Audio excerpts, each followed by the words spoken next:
As a common man గా ఈ legal four terms అయితే ఖచ్చితంగా మనకు తెలియాలి.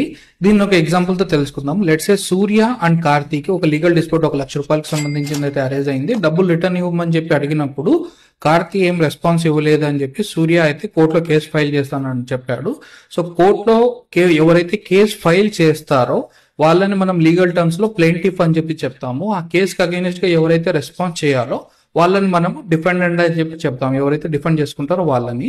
సో ఇప్పుడు ఈ కేసును ఫైల్ చేసినప్పుడు కోర్టులో నాకు ఈ అన్యాయం జరిగింది, నాకు రెమెడీస్ కావాలి, ఈ ఒక డాక్యుమెంట్ ని ఒక అడ్వకేట్ ద్వారా కోర్టులో సబ్మిట్ చేస్తాడో ఆ డాక్యుమెంట్ ని మనం లీగల్ టర్మ్స్ లో ప్లెయింట్ అని చెప్పి చెప్తాము.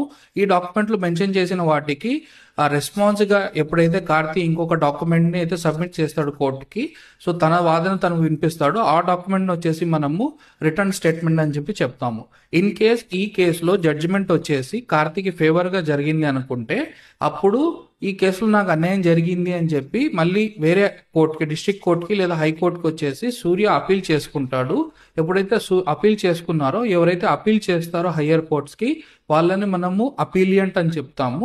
దానికి ఎవరైతే రెస్పాండ్ చేయాలో వాళ్ళని మనము రెస్పాండెంట్ అని చెప్తాము.